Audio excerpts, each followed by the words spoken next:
Audio Jungle.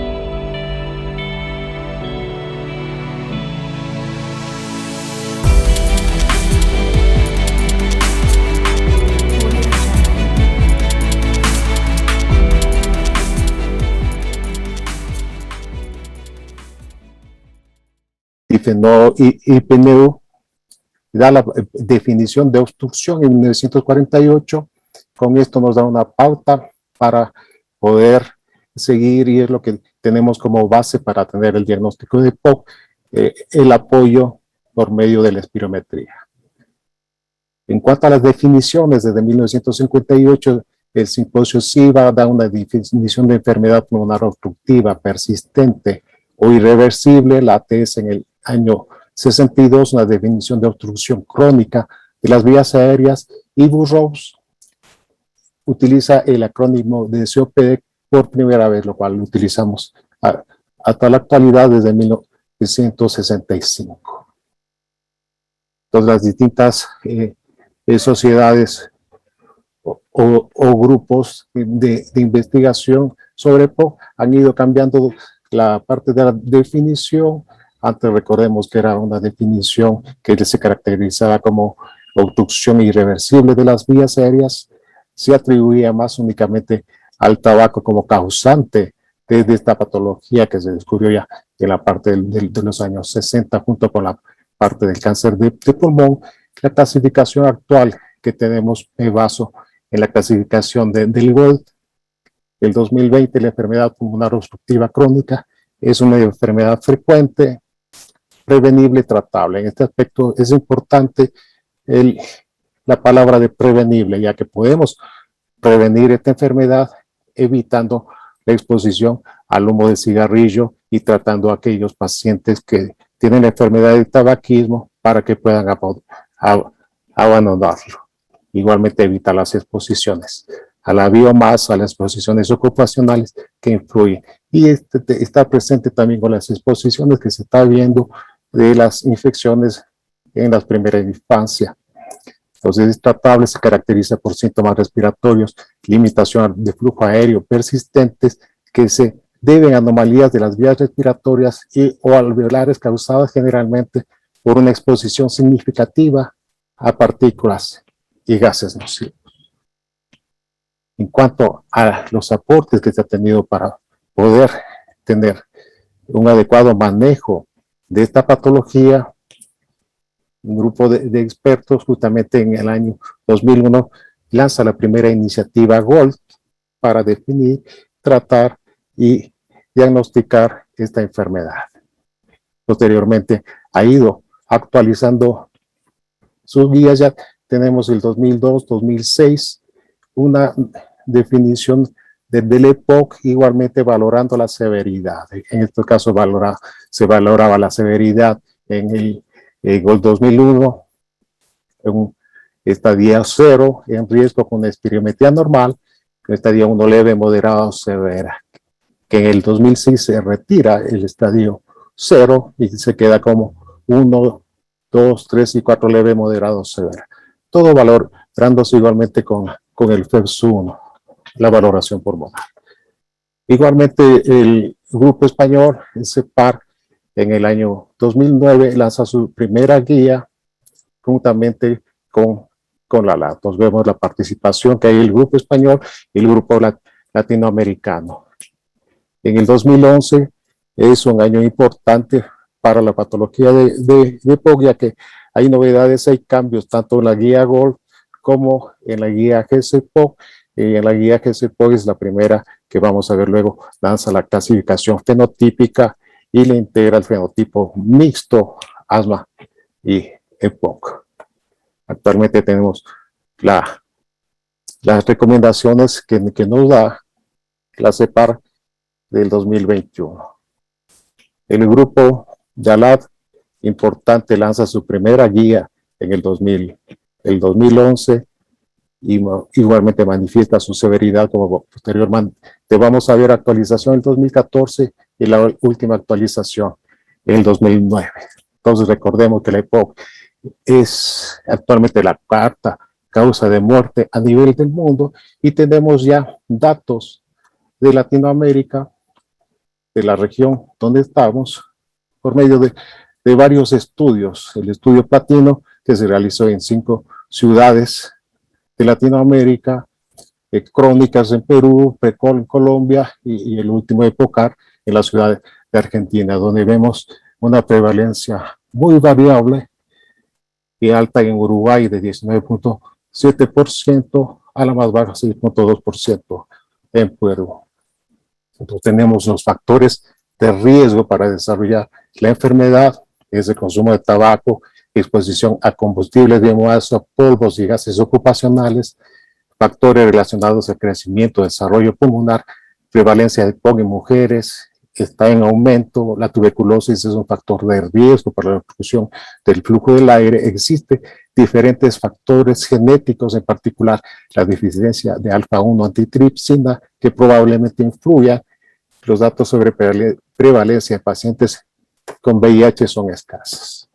Entonces, los antecedentes de la exposición va a presentar la sintomatología del paciente, que vamos a tomar en cuenta la disnea, que esta va a ser progresiva y esta va a ser persistente y se va a presentar más cuando hace ejercicio. Una tos crónica que puede ser intermitente, improductiva, expectoración crónica, puede presentarse cualquier tipo de patrón de expectoración. Historia de exposición, como habíamos hablado, al tabaco, polvos ocupacionales químicos, historia familiar o factores de la infancia, bajo peso al nacer, infecciones respiratorias. Sintomatología, antecedentes para tenemos la sospecha de POC, realizamos una espirometría. Ya, la clásica estudio que hacen Fletcher y Peto, en la cual se ve la asociación directa que tiene el consumo del cigarrillo con el descenso de la función pulmonar, que persiste en aquellos pacientes que siguen fumando, y si dejan de fumar, la declinación es menor, pero nunca se va a comparar igual, a ser igual a la declinación normal de aquellos pacientes que no son fumadores.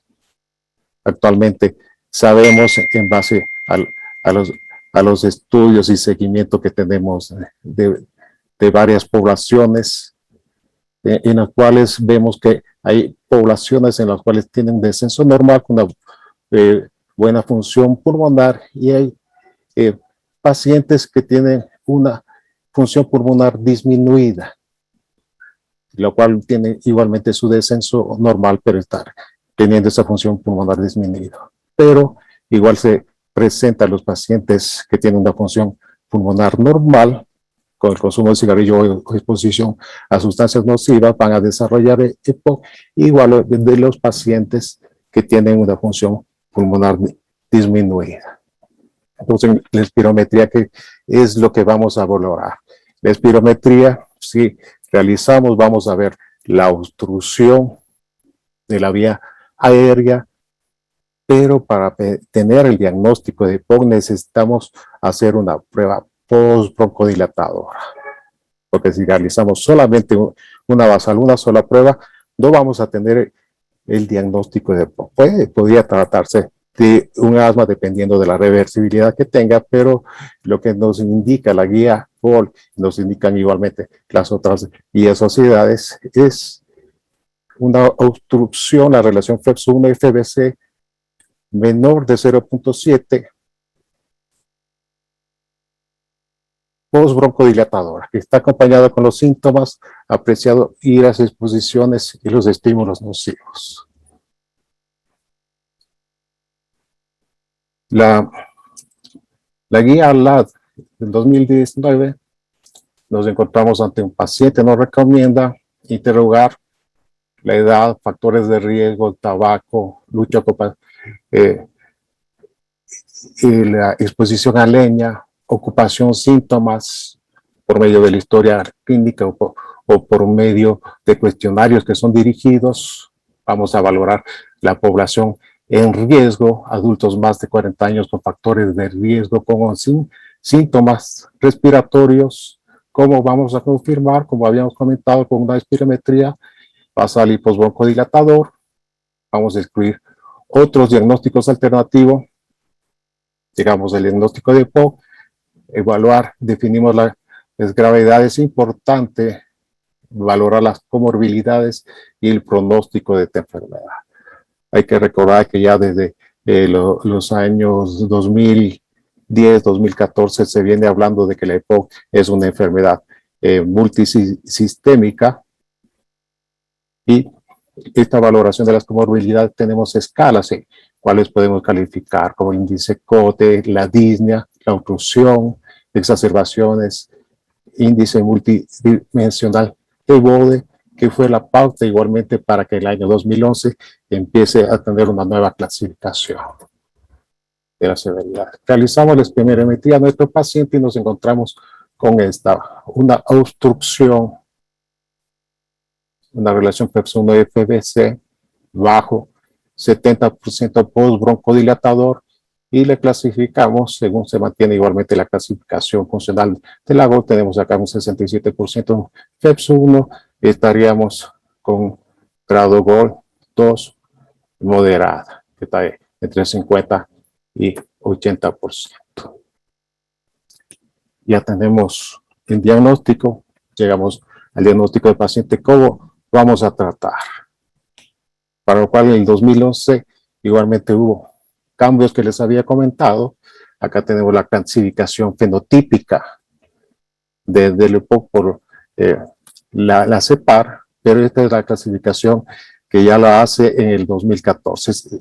Es la misma, pero a diferencia del 2011, tenemos de la clasificación en grupos A, B, C y D, lo cual creaba una confusión, ya que en el 2011 había la misma clasificación de tipo letras por medio de la GOLD para clasificar al EPOC. Y en el 2014, para evitar esas confusiones, se las deja como los fenotipos agudizador, que se mantenía antes, se retira únicamente de las letras, sea fenotipo agudizador con enfisema, agudizador con bronquitis crónica, y no agudizador, que tiene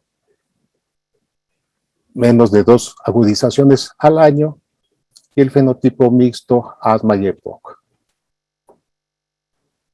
Entonces se mantiene, y es que habla y se mantiene utilizando lo que es los fenotipos, el enfisematoso con pérdida muscular, disnea progresiva, hematocrito menos de 58, y el bronquítico crónico cianótico con hipocamia, hematocrito más de 60 y demás insuficiencia cardíaca derecha.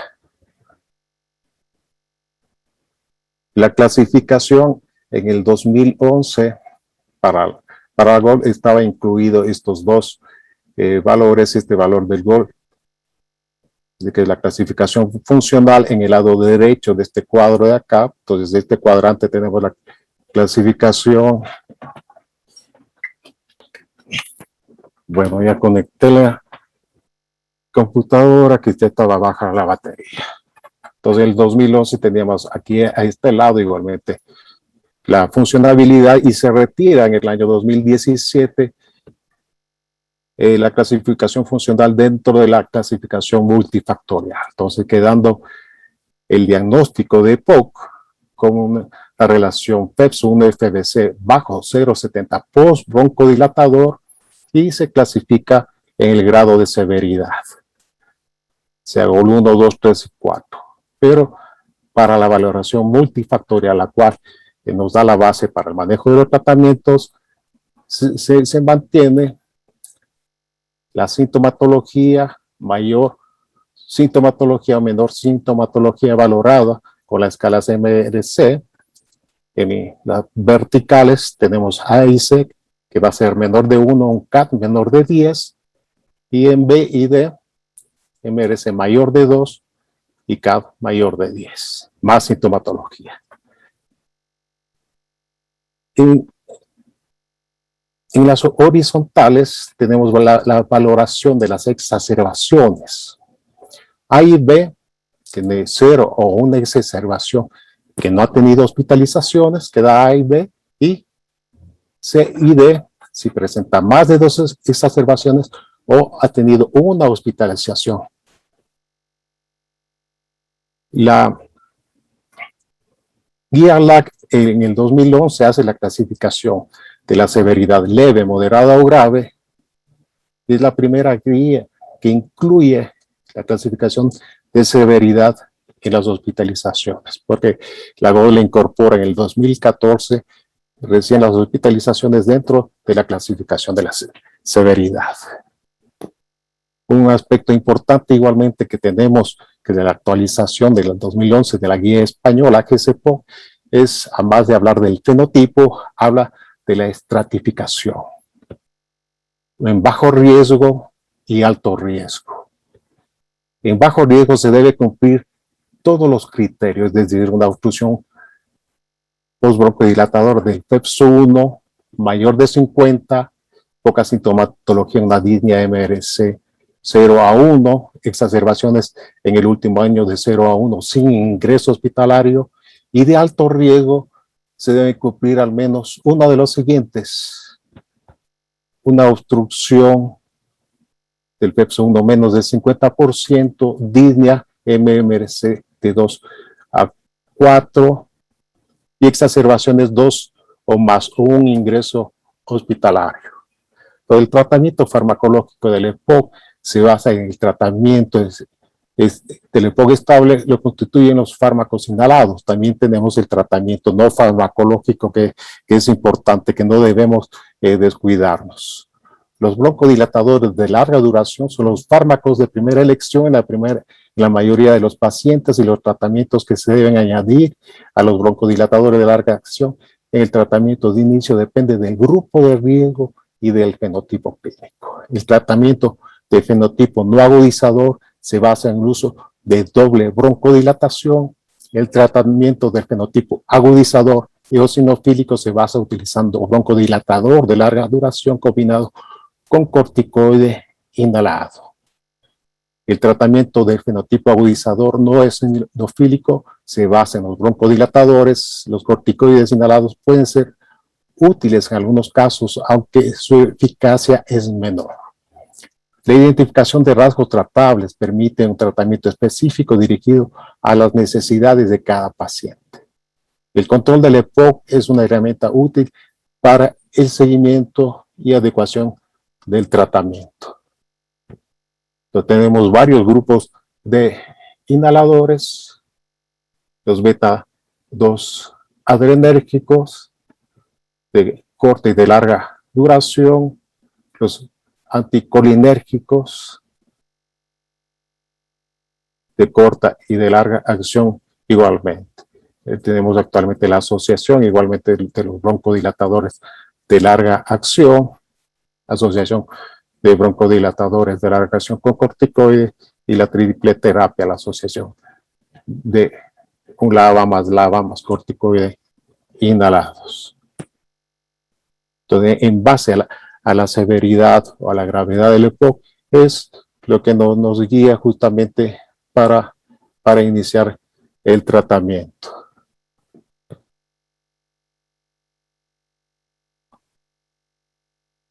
La guía ALAB en la clasificación de leve, moderada o grave nos indica utilizar un broncodilatador de corta acción, un antimuscarínico de corta acción o un broncodilatador de larga acción o antimuscarínico de larga acción. Esto en el 2019. Moderada, ya iniciamos con los broncodilatadores de larga acción, sea solos o asociados. Y para grave, la asociación de dos broncodilatadores o la triple terapia, dos broncodilatadores de larga acción más los corticoides inhalados.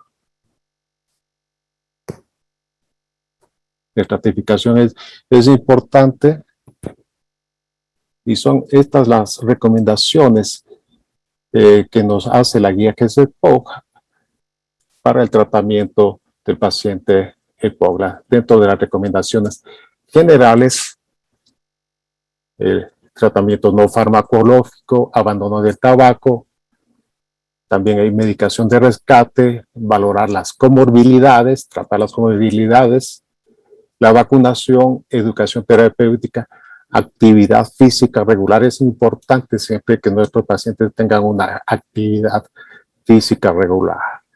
Y hay que incentivarles, ya que son pacientes que van presentando disnea conforme van realizando actividad física, aumenta el volumen de reserva, disminuye la capacidad funcional y se incrementa la disnea. Y eso hace que el paciente se sienta muy limitado, incluso que lleve a la depresión. Entonces siempre hay que realizar, ya cuando tenemos etapas avanzadas, un tratamiento multisistémico. Tenemos que considerar siempre el déficit de alfa-1-antitricina, la rehabilitación pulmonar, la oxigenoterapia. El tratamiento farmacológico es generalmente inhalador. En pacientes de bajo riesgo va a haber un tratamiento inicial. El LAMA recomienda un antimuscarínico de larga acción. En el seguimiento evaluar si está controlado, no está controlado. Si está controlado, vamos a seguir el LAMA, o nos vamos a asociar otro broncodilatador de larga acción. Si tenemos un riesgo alto, el fenotipo no agudizador, vamos a asociar un LAMA más un LABA. Igualmente vamos a evaluar en el seguimiento si requerimos utilizar otro tipo de terapia o la triple terapia. El riesgo alto agudizador no eosinofílico, que tiene más de 2 exacerbaciones, no tiene eosiniofilia, pero se recomienda el LAMA más LABA. Igualmente hay que evaluar luego si requiere la utilización de corticoides. Para el agudizador eosinofílico, en este caso estarían pacientes teacos o EPO que tienen eosinófilos más de 300 por mililitro. Iniciamos con una doble terapia, pero es un broncodilatador de larga acción más corticoides inhalados, que este tratamiento ya lo tenemos años ahí a disposición. Si se mantiene, está estable, mantenemos con esta doble terapia asociada con un corticoide. Hablamos de un corticoide inhalado y un broncodilatador de larga acción. En el seguimiento, si vemos que no logramos controlar, asociamos el corticoide inhalado. Entonces, la guía GOLD, igualmente para poder tratar necesitamos primeramente saber en qué paciente estamos, si estamos con paciente GOLD 1, 2 y más que todo el tratamiento nos vamos a basar en la valoración multifactorial ABC o D, basado en la sintomatología, las exacerbaciones y hospitalización. Entonces tenemos el grupo A, recomienda un broncodilatador. Tenemos poca sintomatología MRC1, no tenemos hospitalizaciones y una exacerbación al año. En el grupo B hay más sintomatología MRC2, CAD mayor de 10. Ya recomienda utilizarse un broncodilatador beta 2 de larga acción o un LAMA de larga acción, cualquiera de los dos.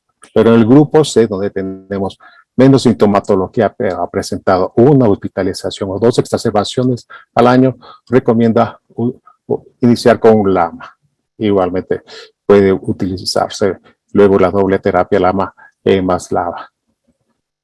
En D, si paciente tiene 2 exacerbaciones moderadas en el año o una exacerbación que llega a la hospitalización, es la primera vez que lo vemos, vamos a iniciar el tratamiento. Se recomienda iniciar con antimuscarínico de larga acción o una doble terapia, un LABA más LABA.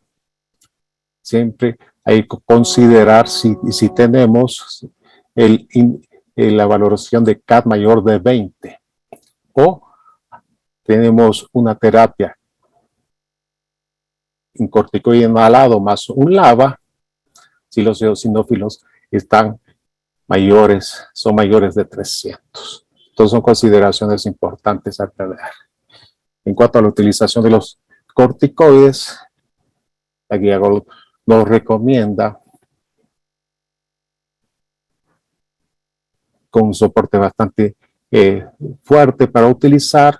Si tenemos en paciente con EPO con historia de hospitalizaciones, o exacerbaciones de EPOC moderadas. Si las exacerbaciones son mayor de 2 en el año, o el recuento de eosinófilos en sangre mayor de 30 células. Historia concomitante igualmente de asma es un apoyo fuerte para la utilización de corticoides inhalados en los pacientes con EPOC. Vamos a considerar el uso si tiene una exacerbación moderada en el año previo o los eosinófilos están entre los valores de 100 a 300. Se han hecho estudios para la utilización y el beneficio de los corticoides. Si tiene menos de 100, no se tiene un beneficio cierto o seguro.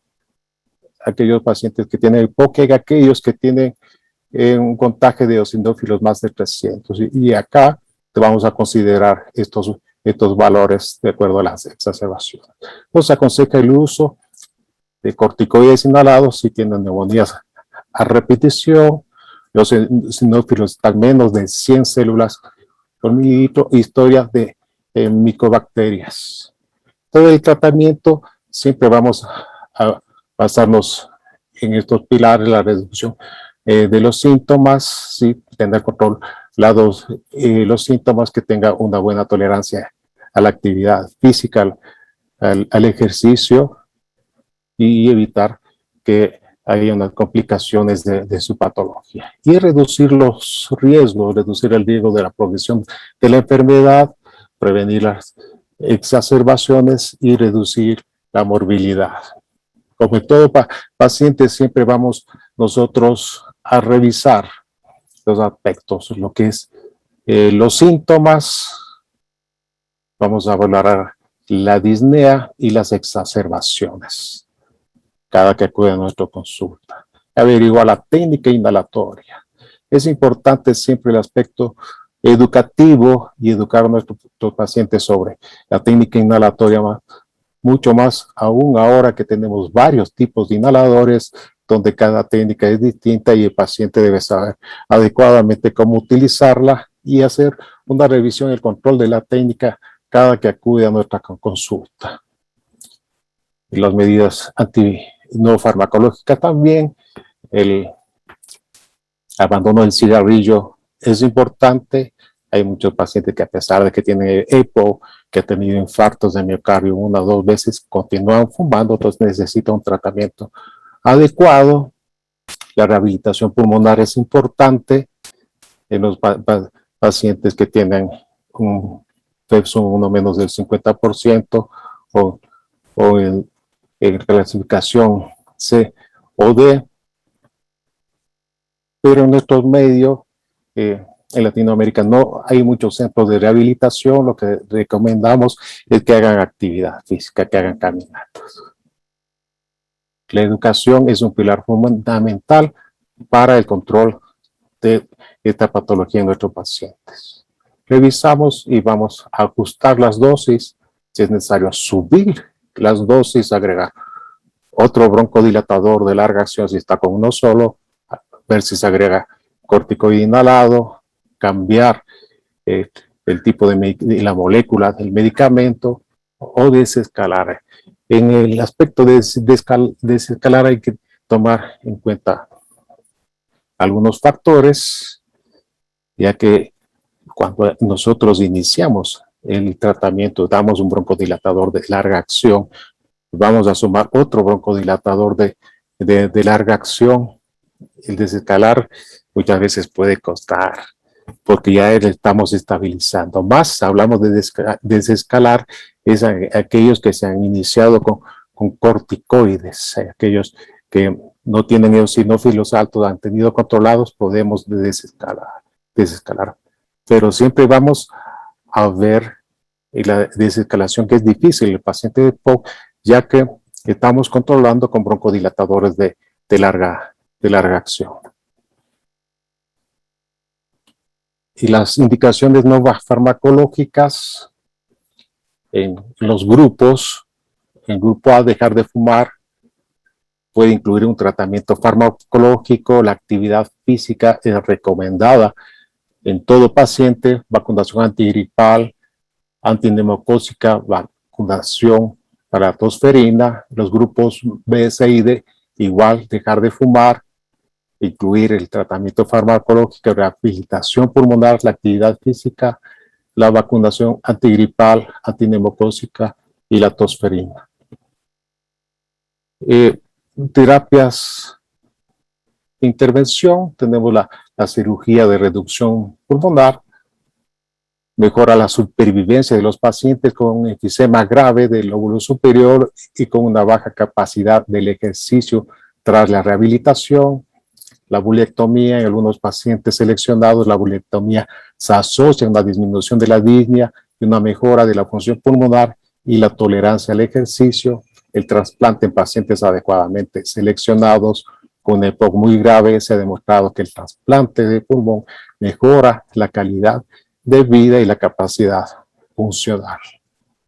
Intervenciones broncoescópicas en algunos pacientes seleccionados con enfisema avanzado. Las intervenciones broncoescópicas reducen el volumen pulmonar al final de la expiración y mejora la tolerancia al ejercicio, el estado de salud y la función pulmonar a los 6-12 meses tras el tratamiento. Válvulas endobronquiales.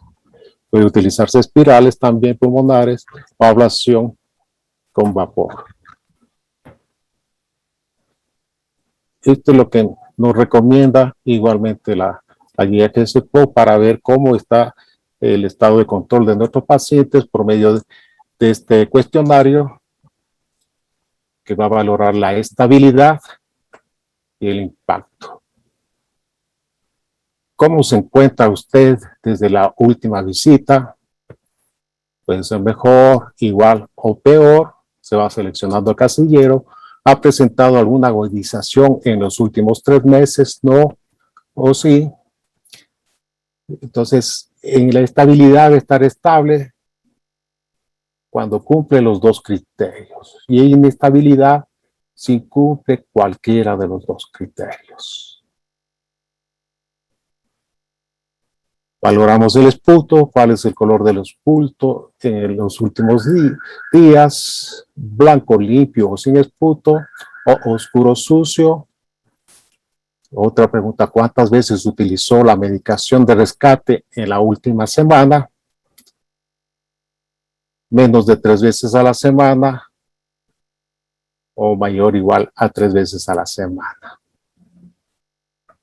Otro punto, a considerar cuánto tiempo en promedio ha paseado al día en la última semana, ha salido a caminar, más de 30 minutos al día, menos de 30 minutos al día.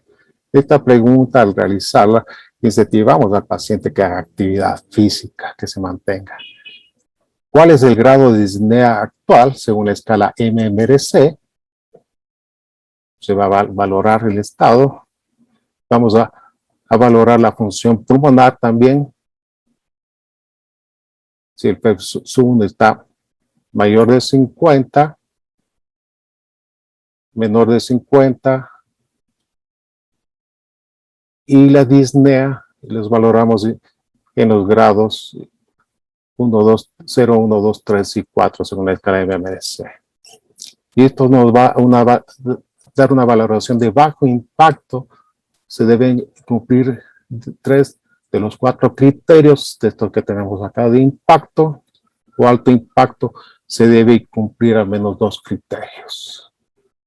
Entonces vamos a valorar el control, la estabilidad más el impacto y no está controlado, la inestabilidad o el impacto. La enfermedad pulmonar obstructiva crónica es algo que cada vez estamos aprendiendo más y la GOL facilita que se tengan capacitaciones.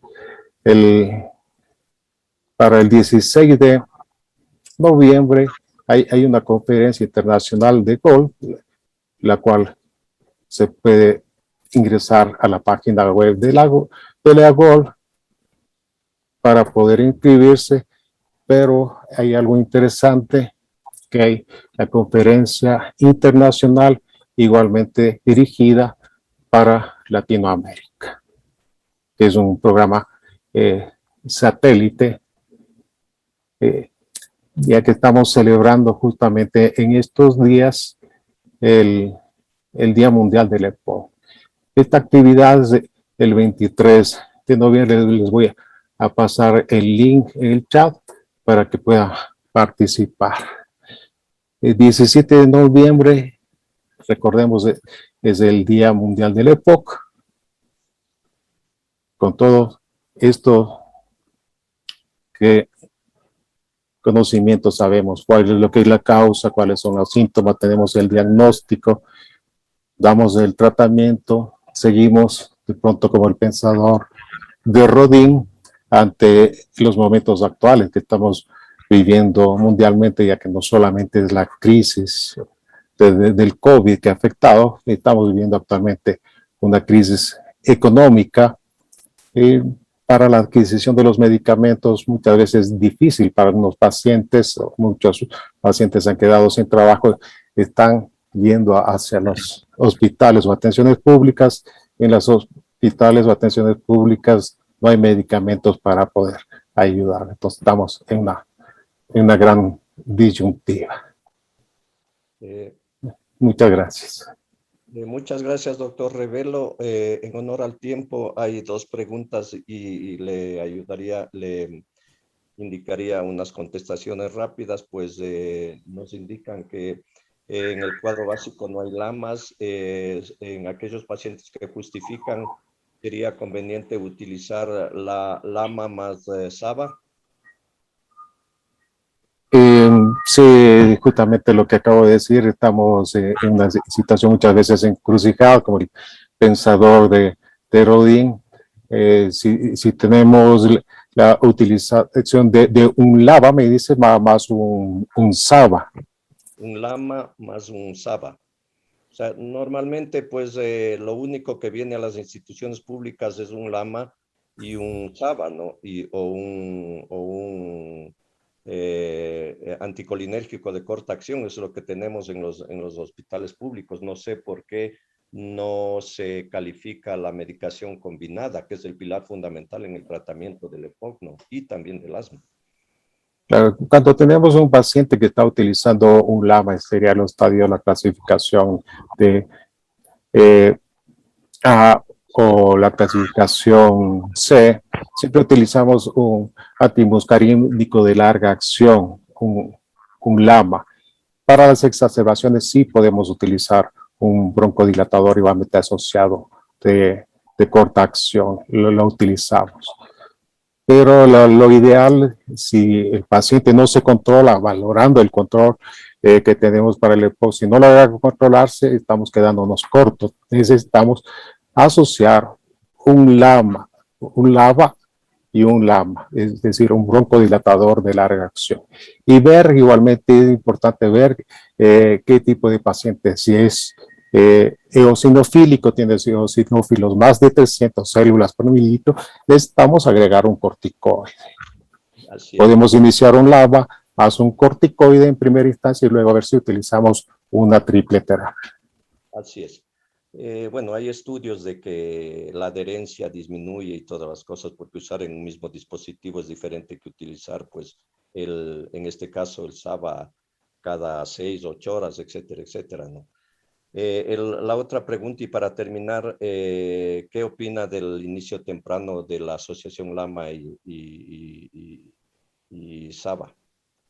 Y LAMA y broncodilatador de larga acción. La iniciación y broncodilatador de larga acción en su inicio temprano en el EPOC, ¿qué opina? Claro, al utilizar los dos broncodilatadores de larga acción en un paciente que tiene una EPOC estable, nos da un mayor margen de evitar que tenga la parte de exacerbaciones. Vamos a mejorar la función pulmonar. Hay estudios que se han comparado y disminuye las exacerbaciones, pero los estudios que más se han comparado es en una EPOC moderada. En EPOC leve hay pocos estudios, pero sería de poder avanzar. Y yo Pienso que con LAMA sí podemos controlarnos, pero el disponer del medicamento igualmente. Si no disponemos de una doble terapia para una etapa que está más avanzada, para un EPOC D, para un EPOC B, no podríamos iniciar en los pacientes que sí tenemos un poco más de porcentaje en estadio A, la doble terapia. Y la situación de costos y beneficios. Es un cuestionamiento que tenemos que ver y valorar qué es lo que tenemos para dar e iniciar el tratamiento. En los pacientes iniciales yo consideraría que dada la actual realidad tenemos que empezar con broncodilatadores y de corta acción, ¿no? Desgraciadamente tenemos que terminar esta interesante charla. Agradecemos, doctor Revelo, en nombre de la Sociedad Ecuatoriana de Neumología.